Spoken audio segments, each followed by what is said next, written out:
Кандайсың? Жакшы, рахмат. Эспе. Акырын. Үйдөгүлөр тынчпы, бала чака?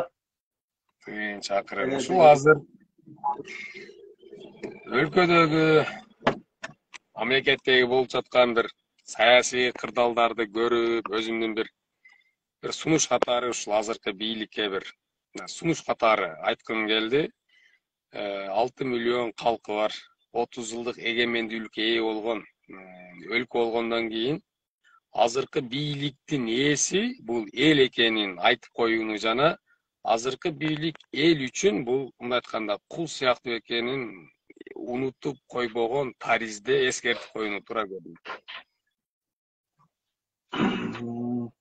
Эми аны акылдуулар түшүнөт, анан кийин баягы сөз ылгап алган, сөздүн маанисин билбеген дөкөрөстөр көрүп атасың да. Баягы министрлер, мисалы, ошол министр МВДнын сүйлөгөн сөзүн, мисалы, ошол эле ДКМБнын төрагасынын сүйлөгөн сөзүн, анан ошолорду кийин мындай серьез кабыл алат, мисалы, ошо сүйлөгөн адамдарды, мен мисалы буларды клон катары эле кабыл алам да. Бул адамдарды мен билбейм, буларга сөз деле жетпейт. Буларга баягы мындай айтканда, айтайынбы, ачык айтайынбы, булар эптеп өзүнүкүн жашап атат деп да ушу бийлиги аягына чейин турат дагы, аягы түгөнгөндөн кийин өздөрүнө келе баштайт. Ага чейин азыр мен деле бийликте отурсам, мен деле ошого окшоп сүйлөмөкмүн да, мисалы, Ташиев болсо. Себеби бийлик бар, мен сүйлөй алам. Себеби мен колумда ГКМБ бар. Керек болсо сапырам, колуңду сындырам. Жок, Эмил байке, кеп ада эмес, мен болгону өзүмдүн ой пикирим, эми ошо эгемендүүлүккө ээ болгондон берки келе жаткан бийликтин буга чейинки УКМК башчыларынын кандай таризде эл алдына чыгып муштун зорлугун көрсөткөндүгү, азыр алар кайда, аларга чейинки УКМКнын төрагалары кайда, ага чейинки президенттер кайда, алар менен президенттер менен иштеген ошо ИИМдин жетекчилери кайда, ошол президенттер кайда? Себеби баягы тарых баардыгына, ар бир инсандын басып өткөн кадамына тарых мындай айтканда сар сереп салып турат го. Ошону гана бир мындай өзүмдүн пикиримди айткым келди. Туура айтасың бир жагынан. Тарыхтан биз сабак албайбыз. Себеби 5 президент келди. Сабак албайбыз. Биз ушу эптеп бийлик алдап салдап жетиш керек. Анан элди коркутуп диктатураны орнотуш керек. Ошондой. Кайсы президент келбесин ошондой. Көрдүк, 5 жолу тарыхтан өттүк. 5 президент келди. Бардыгын тагдырын карап көрдүк. Мен азыр жалпы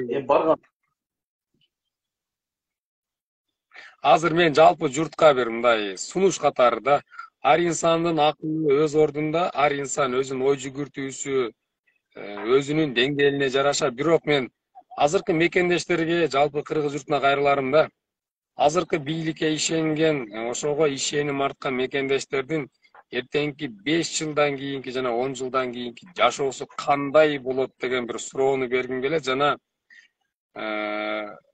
өздөрүнүн кул сыяктуу, кул мүнөз сыяктуу, анан баягы эмне деп коет, фараондордун мезгилиндеги жашоодон бир аз артка кайтып, азыркы акты ак, караны кара дей турган заманда айтып калуучу маселелерди на лицом, жүзүнө айтып, эскертип турууну мен сунуш кылат элем да.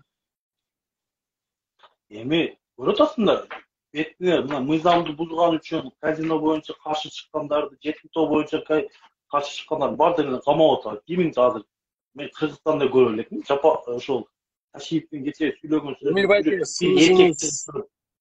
сөзүңүз оозуңузда. Кечээ биз жака Кыргыз Республикасынын башкы прокурору Зулушев, Курманкул Зулушев келди.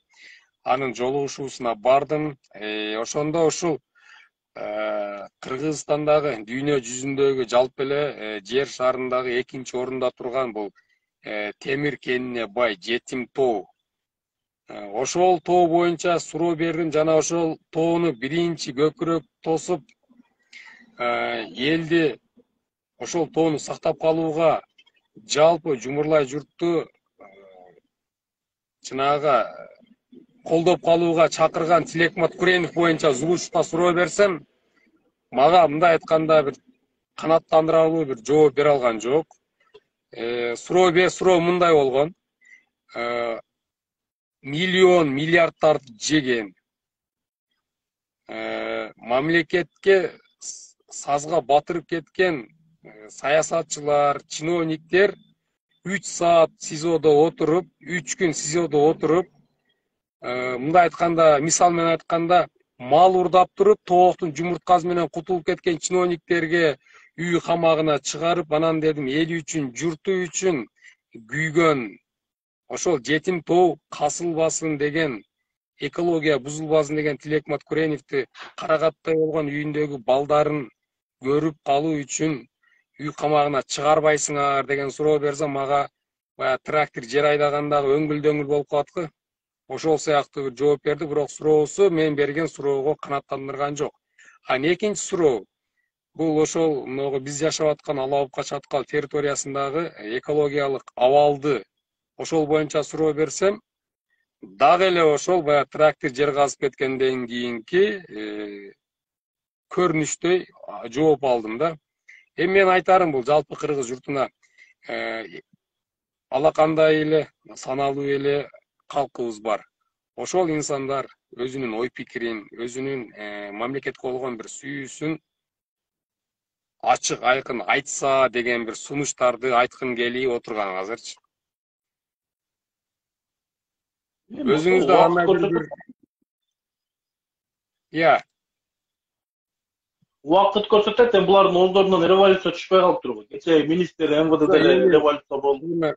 УКМКнын төрагасы баягы революцияга чыккан инсандардын күлүн көккө сапырам дегени, эми бул эзиңизде болсо, ушул жалпы мекендештердин эзинде болсо, ошо ак үйдүн алдына барып, фураны коюп, ошол жерге Садыр Жапаров менен кошо туруп, Чыңгызхан 16 баласы менен бийликти басып алган деп, мени ээрчигиле, мени десеңер өлкөнү сактап калыш үчүн деп барып, ошол бул мындай айтканда чыныгы элди бузукчулукка чакыруу да.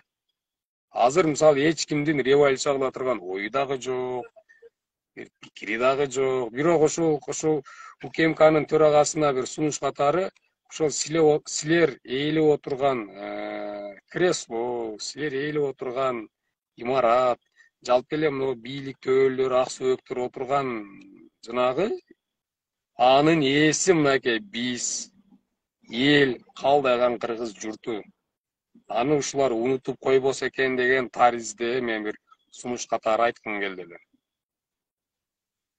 Түшүнбөйт ал сөздү, түшүнбөйт булар. Кандай кыргыз элим өзү 2 жыл мурун эле адашкан, баягы түрмөдөн качып чыгып алып келип президенттикке отургузбады беле, ошондо эле адашкан. Ошондо эле бул чыгып эле биринчи жалганын айткан. 1 миллион камалат деп. Кумтөрдүн алыштын кереги жок. Анан ушул адамга кантип ким ишенет? Мисалычы, эч ким ишенбейт. Азыр бийликтин башында отурган адам бал башынан сасыйт да. Нормальный адам эмес да. Министрлер да нормальный эмес. Керек болсо кабинет төрагасы да нормальный. Жак жүгөрмөктөр, аферисттер, жүүлүктөр. Анан кайякта өнүгүү болот? Өнүгүү болбойт биздечи. Биз наоборот кетире кетип атабыз, айтат. Болду ошол. Булардын бийлиги бүгүн бар, эртең жок. Анан башка бийлик келет, анан ошондой эле өзгөрүү болсо, булардын заманында, булардын акыбалында биз өнүгүү жолунан эч качан түшпөйбүз. Себеби жүүлүктүн жүүлүктери, аферисттери жалган коррупционерлер. Эми сөз келип калды да, мындай дейм байке. Атамбаев, Алмазбек Шаршеновичти, ошондой эле Сооронбай Шариповичти баягы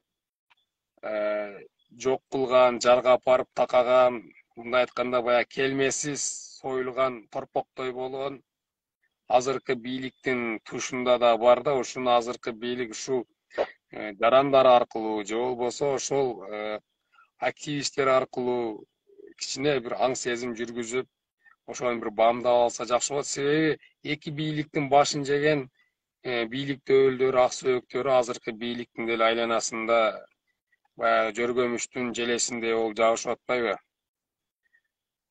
Ошол эсиңизде болсо, ошол азыркы президент айткан болчу, өлкөдө кандайдыр бир коррупциялык иш аракеттер болсо түздөн түз жарыялап мындай көрсөткүлө деген.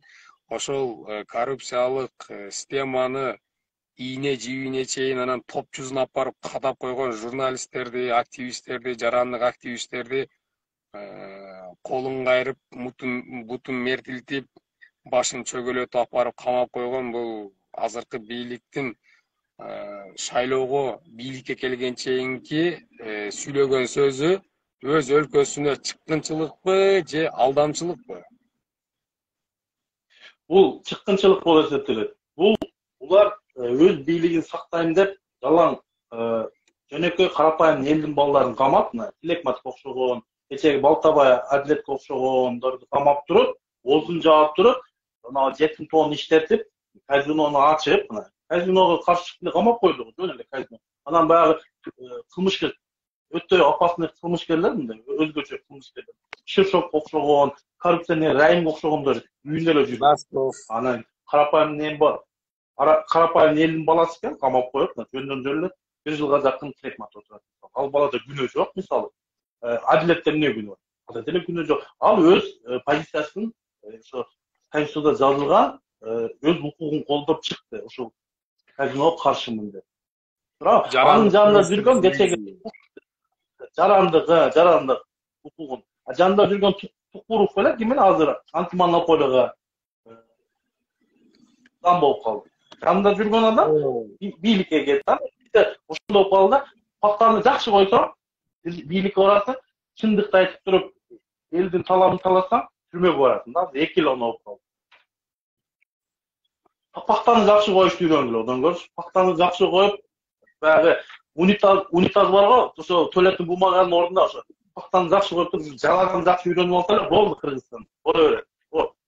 Өзү башчыңар өзү бир нормальный адамбы, мисалы. Мен мисалы бул адамды тааныган эмесмин, себеби мени башкарган адам акылдуураак болуш керек. Жок дегенде планшет менен сабак мындай окубаш керек. Планшетти карап, жок дегенде өз пикирин, жанындагы сөздү айтыш керек. Жүрөктөн чыгарып. Анан кийин планшет менен эртең планшет өчүп калса, анан кийин кече планшетти адашып кетти окшойт, көрдүңбү? Орто Азияда биз өнүккөн мамлекетти 50 жыл алдыга жылып кетти. Ага ким ишенет мисалы? Мен ишенбейм. Планшет фильтри кармалыптыр деп айтпадыбы? Ошо активисттер далилдеп, журналисттер далилдеп чыкмады. Планшет тескери кармалыптыр. Тескери кармагандан Кыргызстан ошондой адам менен өнүгүү каяктан чыгат? Элестетип көрсөң, мисалы мени башкарган адам акылдуураак болуш керек. Жок дегендечи, жок дегенди алдап алган. Лапша мен кулагым, мен билем алдап атканын, жул экенин билем. Зачем алдап? Ошого алданган эл да күнөө да. Анализ чыгарыш керек да. Мисалы ишке оргондо сенин тажрыйбаңды текшерет. Мисалы любой ишке барганда сенин тажрыйбаңды текшерет. Билимиңди текшерет, акыл эсиңди текшерет. Анан кийин ошондой адамды ишке аласың да. Биз мындай айткандай, эл бийликте отпойсуң, биз нанимать этебиз. Убактылуу 5 жылга, 6 жылга ошол жерге нанимать этебиз. Шайлоо менен келет, биз ошону убактылуу иштетебиз. Бизге акылдуураак керек. Жок дегенде алдабаган, чынчыл адам керек. Жок дегенде таза инсан. Анан ошол окшогон жуликтер келип алып, анан элди алдып коркутуп, үркүтүп, сапырам, болган бул. Көргөнбүз, убагында ошондой бир генерал бар болчу. СМБде иштеген, кече түрмөдөн чыкты окшойт. Султанилов беле? Суталин тең. Не болду? Вот ошо тагдыр ушу Ташиевдин дагы берки ал Ниязбек жүргөн, Ниязбек министрди айтып кетти. Бул чын Ниязбек өзү дагы бул должносту татыктуу эмес. Берки Ташиев татыктуу эмес. Өкөттөн баягы көчөнүн балдарынын сөзүн сүйлөйт да, кечеги берген интервьюсун карап отурсам, кылмыш баягы 13 жашар кызды зорлуктаган боюнча айтып атпайбы? Ошо боюнча суроо берсе, ол иштен кийин болгон деп. Кайсы дабдыр министр айтат, иштен кийин болобу, ишке чейин болобу, кылмыш жасап атат да. Бул суроолу мен кече биз жакка келгенде берсем, бирок бул суроого жооп бербеген. Жалаң, мындай айткан деңгээли жок адамдар отуруп алып, ошон үчүн кыргыз эли азыр кыйналып аткан. Ошол. Биз качан гана акылыбызга кириптирип, шайлоо азыр биз өзү мыйзам чегинде талап кылышыбыз керек. Биринчиден жаңы шайлоо президент, жаңы конституция кабыл алгандан кийин жаңы шайлоо болуш керек. биринчиденчи. ооба. Азыр мыйзам дагы эле бузулушу. Ошону талап туруп биз жаңы мына күзгө, мына эртеңки күзгө жаңы шайлоо өткөрүш керек, президенттик шайлоо өткөрүш керек. Өзү по идее чынында реально карагандачы, азыр биз баягы көчөнүн балдарын понятиясында эле жашап калдык. Деңгээлдерди көр, мисалы, Акылбек Жапаров ким? Акылбек Жапаров бул махинатор, жулик. Бул экономист, финансист. Өтө пахтакору, например. Буга окшогон адам 5 президенттин башын жеген. Бул 6-чы президенттин да башын жеген. Анан орун басарларын көр. Эдил Байкалов, Бакытбек Төрөбаев, Ташиев, мына 3 орун басар. Сөзүңүз оозуңузда. Азыр Акылбек Жапаров боюнча азыркы экинчи ИСО өкмөт башчысы Камбин боюнча сөз ачып койдуңуз. Эсиңизде болсо, азыркы президент ошол Акылбек Жапаров боюнча дагы айткан, анын коррупциялык иштерин билем, ал деле коррупцияга малынган, ал деле башка коррупционерлердин салымында турат, ал дагы мезгили, убагы келгенде жооп берет деген бир кайсы бир каналга интервью берип атканда айтты эле да. Эми ошондой коррупционерге шектелген, анан коррупция катары көргөн инсанды мамлекеттин экинчи лицосу кылып алып барып койгондугу, бул мындай айтканда өлкөнү койду, бир коро койду, бир карышкырды алдына салып бергендей эле болобу? Ошондой эле болуп калды. Себеби эң акылдуулар ошо азыркы мыйзамсыздардын ичинен эң акылдуусу ушул эле.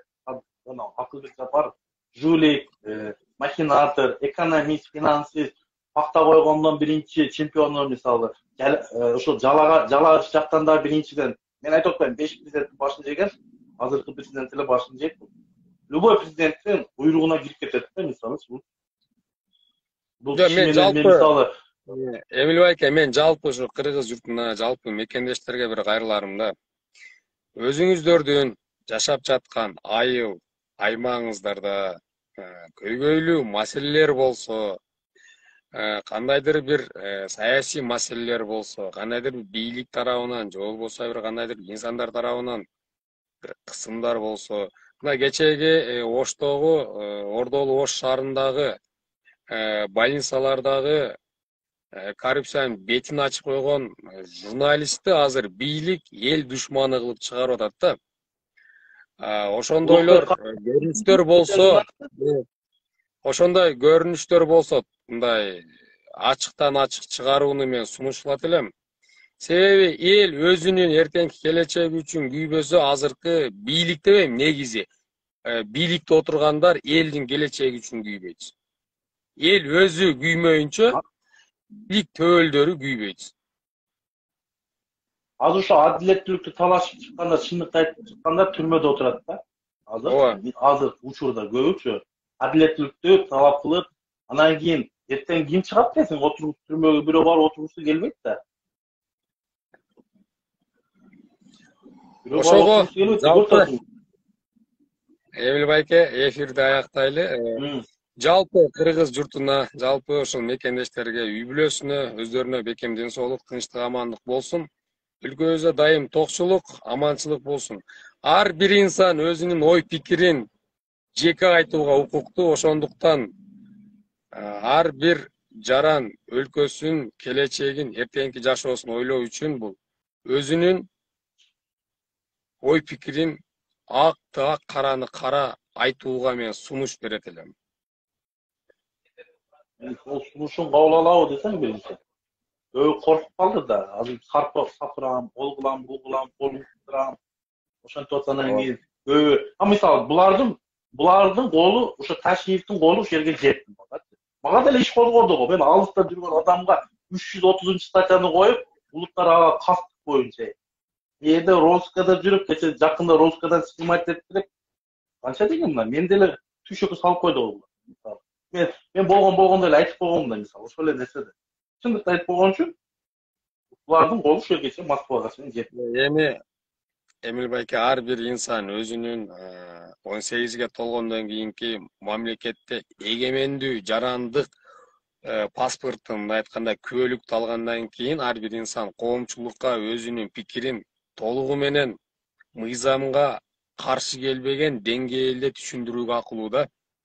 Ошону ар бир инсан өзүнүн укугун жана өзүнүн сүйлөгөн сөзүн же болбосо ошол коомчулукка өзүнүн ой пикирин туура таризде жеткирүүнү мен сунуштайт элем.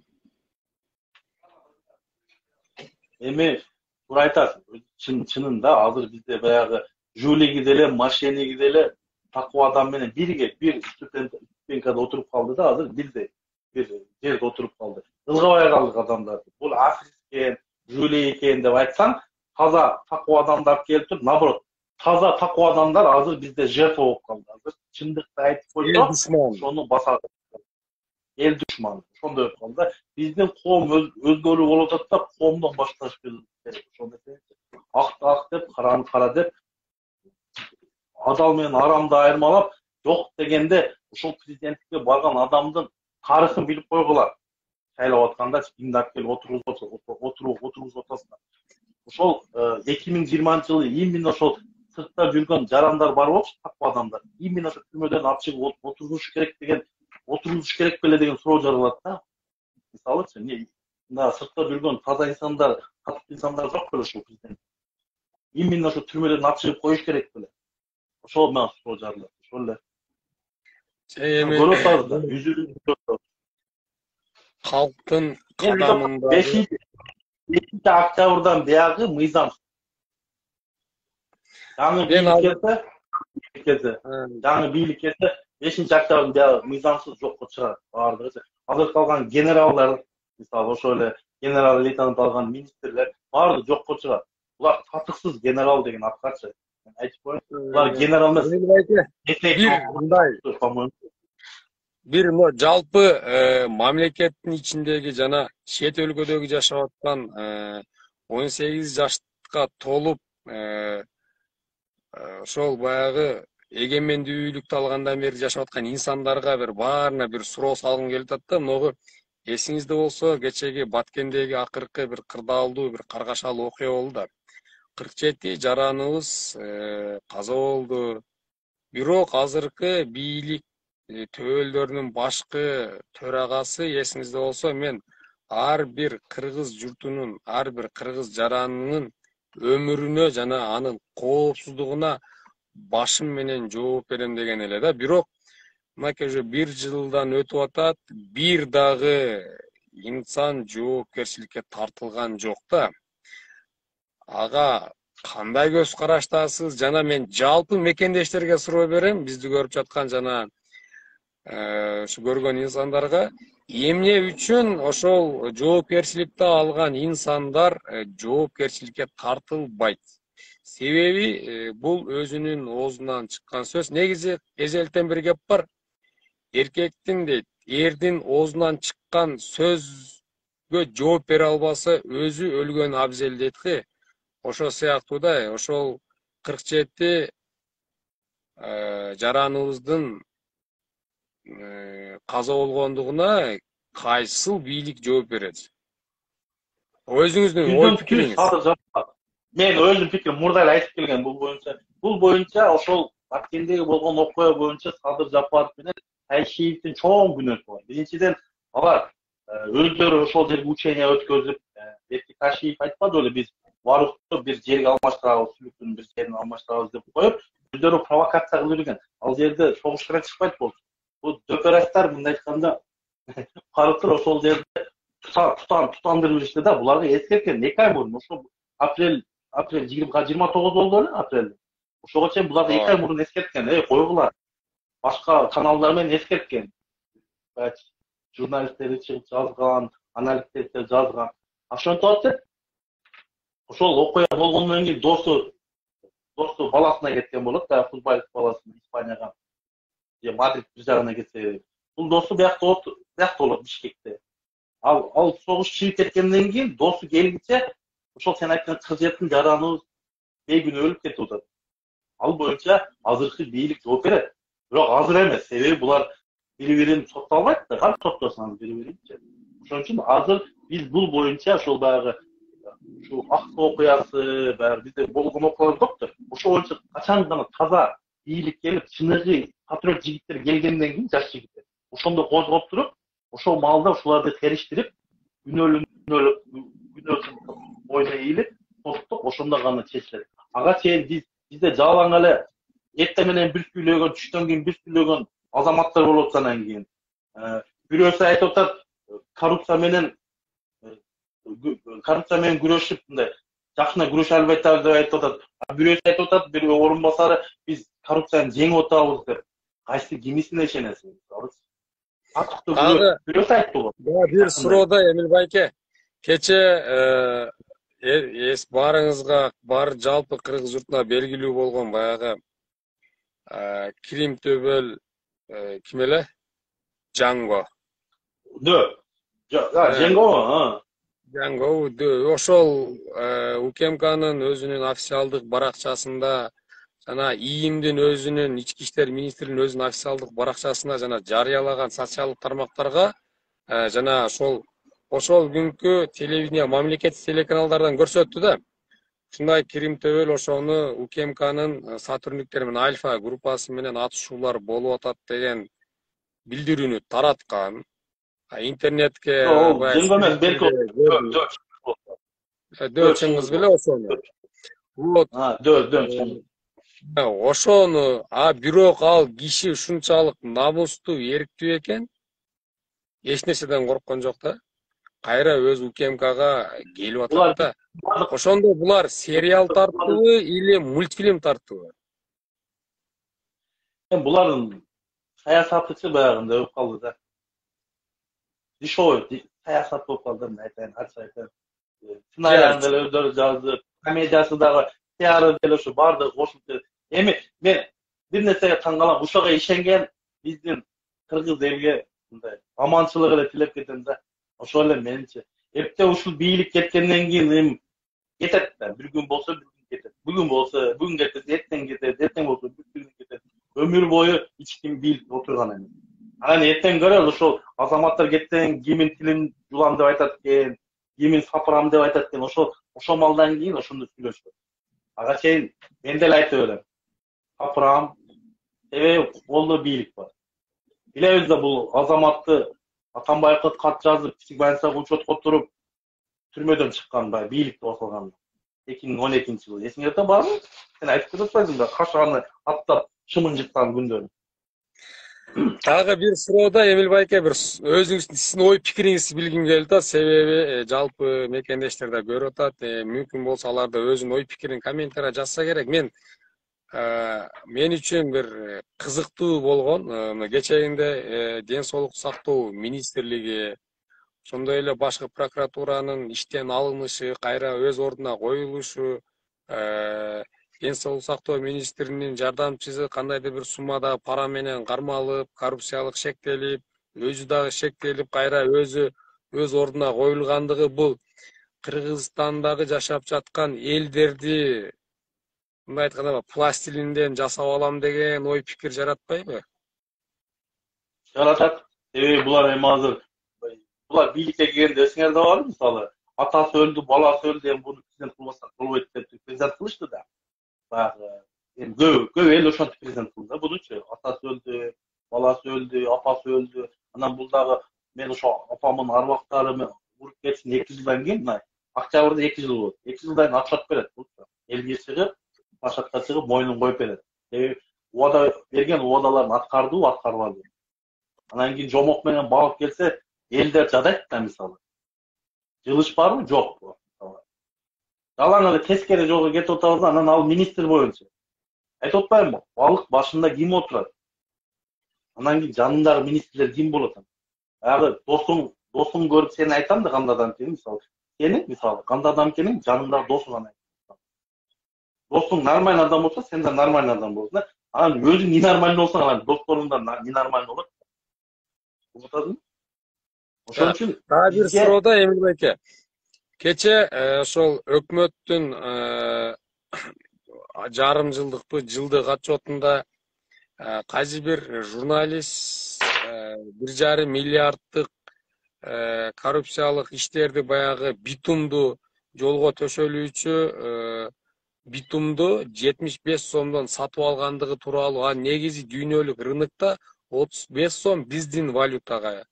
Ашып кетсе 40 сом, 45 сомго чейинки тендердик баягы көзүрмөмдүн негизинде такталган. А биздин бийлик ошол 220 миң тонна же 200 миң тонна битумду ошол 75 сомдон сатып алгандыгы. Мындай айтканда, булар өздөрү коррупцияга малынып, өздөрү коррупцияны баштап анан кайра элге оодарып атпайбы? И дагы бир суроо, бул экинчи суроо. Кече жакында баарыбызга белгилүү Дашков, ошондой эле Мелис Аспеков боюнча саясий бир орчундуу маселелер көтөрүлүп атты да, Мелис Аспеков ошол 5 октябрдан баштап ушул күнгө чейинки бардык баскан кадамын кетирген суммасын жазып чыгарып коюп атпайбы? Буга ошол жарандардын өзүнүн ой пикирлерин комментарийлерден окудум. Эми сиздин өзүңүздүн ой пикириңиз бир мен үчүн бир кызык болуп атат да. Буга кандай көз караштасыз? Аны бардыгы эле билет, бир эле Мелис билбейт. Аны айтып атпайбы, 10 миллион Жээнбековдон алды деп атат. Аны бардык кыргыз эли билет алгандыгын. Баягы ырымдап туруп экс макамын берди, аны жөндөн жөн берген жок да. Жөндөн жөн берген жери. Эми аталган боткосун өзүбүз жаңы келген бийлик менен да ачык кыскара айтайын. Жаңы келген бийлик эртең келе билбейбиз. Жаңы келген бийлик ушулардын кетирген катачылыктарын башынан оңдой баштайт да, ошону айтып коеюн. Мойнун жулабы, колун сындырабы, сапырабы, асманды жерге таштайбы, ташийчы мисалы. Мен айтпайм аны. Мен таший ушул бийликти сөрөз кабыл алган эмес. Мен дагы айтып коеюн, буларды акыретке чейин мен мойнума албайм, буларды тааныбайм. Мен башында мени башкарган адам, мени башкара турган адам мисалы, ошо бийликке келген адам, президент акылдуу болуш, таза инсан болуш, аферист болбош, жулик болбош. Анан ушуларга ишенген, бизге да рахмат.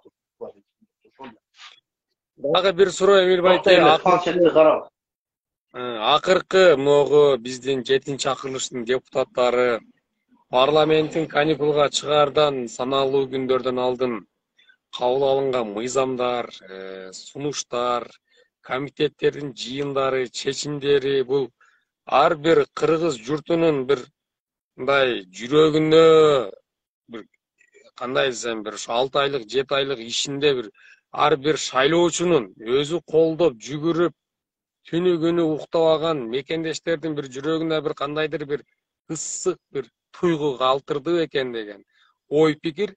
Ошондой эле ошонун ичиндеги акыркы мыйзамдардын ичинде бул кумаркана, казино боюнчачы. Эми казинону аштык, макулдук берди. Дагы бир ошол азыркы өкмөт, азыркы бийлик, азыркы президент, ошондой эле бардык ошону колдогон депутаттар, чиновниктер жөнөкөй кыргыз жараны ошол казиного, кумарканага кирбейт, зыян тартпайт деген кепилдикти булар канчалык деңгээлде мойнуна ала алат? Анан дагы кече жакында ошол казинону моюнга алаардан алдын ошо көл жергесиндеги көлдүн кайсы бир эс алуучу жайдын охраналары менен коноктор мушташып ызычуу болуп атат. Негизи охраналар качып жүрүп, коноктор охраналарды уруп жүрү да. Жөнөкөй көл жээгин иретке келтире албаган, анан килтеген казинону булар иретке келтирип мындай тейлей алабы? Эми ал казино боюнча мен өзүм пикиримди айтып кетсем, ал казино эми ал шулто просто. Анан ал казинону ачкан менен бизге пайдасы деле жок кыргыз элине. Ачык айтайын. Зыяны көбүрөөк айтат. Ошол жерге баягы кирбейт деп атпайбы кыргыздар. Как башты жептир, айтып коюшат. Кирет эле. Баягы бирөө айтпады, проход менен, задний проход. Ошондой задний проходтор менен кирип кетет. Анын башынан айтам.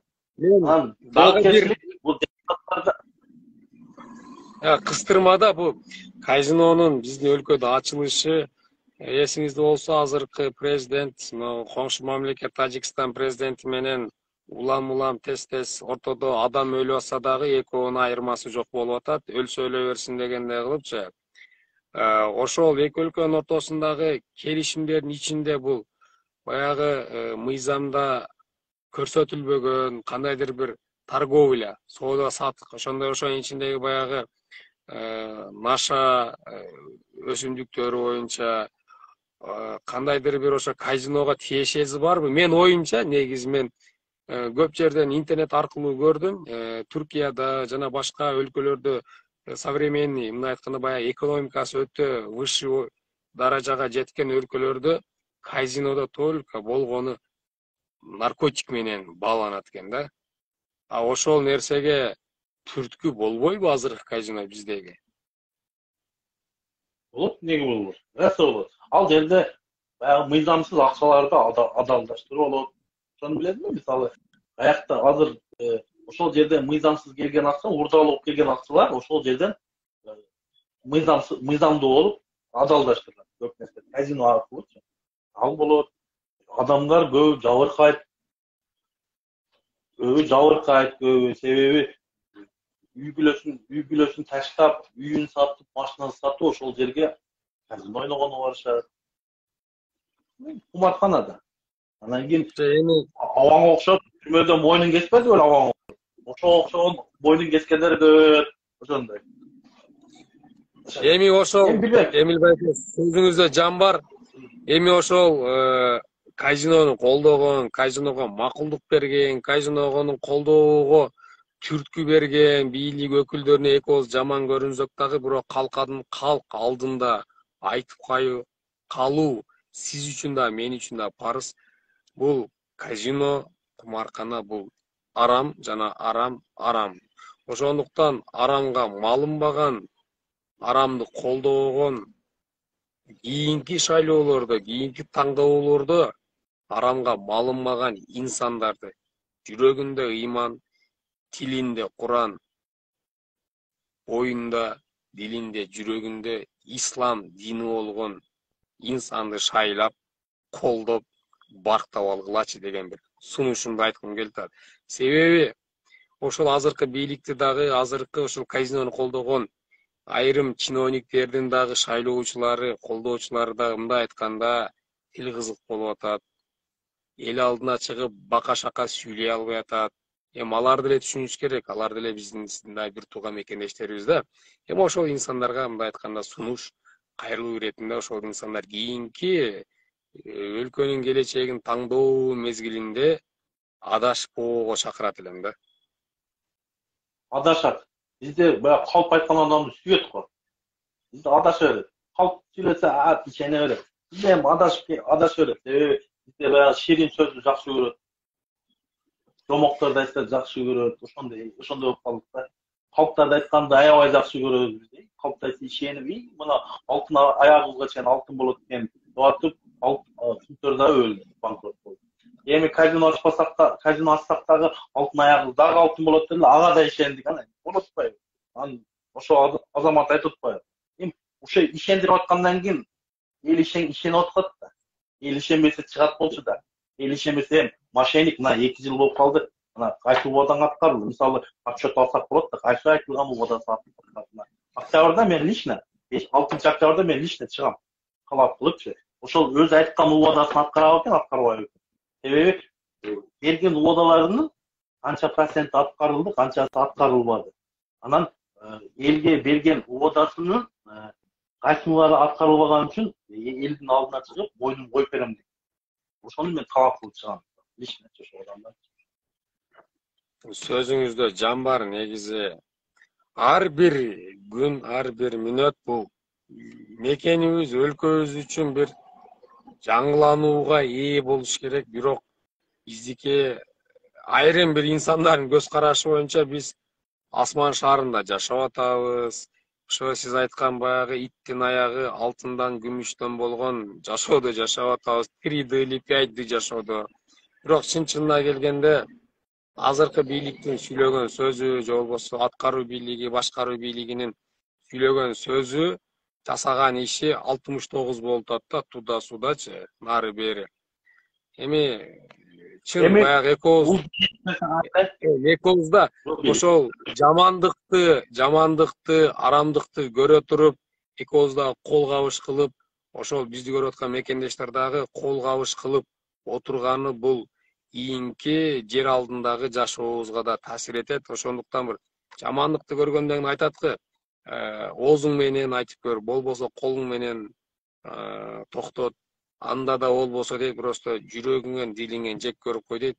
Эми ошонун сыңары ар бир инсан өзүнүн мусулмандык парызы. Ошого бул азыркы бийликке силердин эң чоң бир катаңар бул өзүңөрдүн элиңерди, өзүңөрдүн силерге ишенген, үмүт арткан мекендештерди, журтташтарды арам жолго түрткөндүгүңөр. Мен ушундай бир ой пикиримди айткым келди. Эмил байке, эгер мүмкүнчүлүк болсо эфирди бир аз кыскарталы. Эгерде сүйлөй турган эл журтка, мекендештерге кайрылууңуз болсо кайрылыңыз. Мекендештер бул биздин өлкөнүн эртеңки келечеги. Мен дагы бир өзүм акыркы сөзүмдү айтып калайын. Эфирден пайдаланып. Кийин 20 жыл, 30 жыл, 10 жылдан кийин тарыхта калат да. Кайсы бийликти баягы аферист бийлик, капсула салган бийлик, тел жолгоч бийлик, кол сындыргыч бийлик, элдин асманга күлүн сапырган бийлик деген тарыхта калат. Анын тарых баасын берет, Кудай кааласа.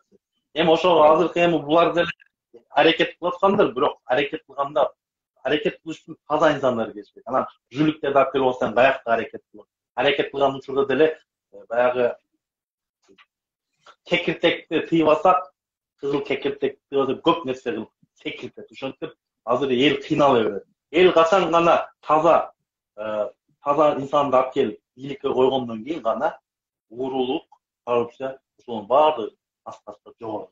Ага чейин ушинтип кыйналып 20 жыл мигрант болсок, дагы 40 жыл мигрант болобуз. Азыр экспорт кылып атпайбы мисалы? Японияга жөнөтүп атат, Англияга жөнөтүп атат, Германияга. Булар ошо деңгел ошол. Ошол деңгел. Булардын малына биз өнүгүү жолуна түшпөйт, ошол. Тескери аркы. Боткого дагы секирип атабыз да. Качан гана кыргыз элинин акылы, сезими ойгонуп, бул дөпөрастар машина экен деп чыккандан кийин, бул бийлик кеткенден кийин, таза инсанды алып келгенден кийин өнүгүү жолуна түшүшүбүз мүмкүн ошондо дагы. Анда да адашып кетип дагы ошол жүлүктөр алып келип алса, анда дагы ошо тарых кайталанат. Ак менен караны айырмалаган адамдар. Ал нерседен Кудай сактасын да.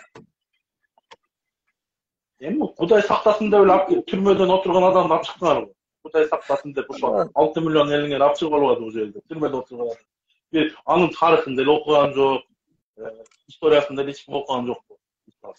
Билебиз ким экен, булар келгенде, булар бийликте отурганда, ата журт партиясы жогорку кеңеште отурганда билебиз да, булар тарыхта эмне менен аны калганын, факттарды калып билебиз. Анан бийликти алып келип алып туруп, анан ушуга ишенген бизге рахмат. Элге бизге рахмат болушун. Көзүм жек мисалы. Булар алып кетти. Туура, жалпы мекендештерге бизди колдоп, зерикпей көрүп отурган жалпы журтташтарга да терең ыраазычылык билдиребиз. Ошондой эле сизге дагы өзүңүздүн ой пикириңизди коркпой, талыкпай, баягы ачык элге өзүңүздүн ой пикириңизди журтка түздөн түз мындай жеткирип айтканыңызга сизге да рахмат. Ошол жалпы журтташтарга да кайрыларым. Ар бириңиздер өзүңүздөрдүн ой пикириңиздерди өлкө үчүн жашоо, эртеңки журтубуздун келечеги үчүн ой пикириңерди элге коомчулукка айтуудан тартынбагыла деген бир сунушту айтамын. Рахмат баарыңызга. Эмил байке, рахмат. Хорошо, майли.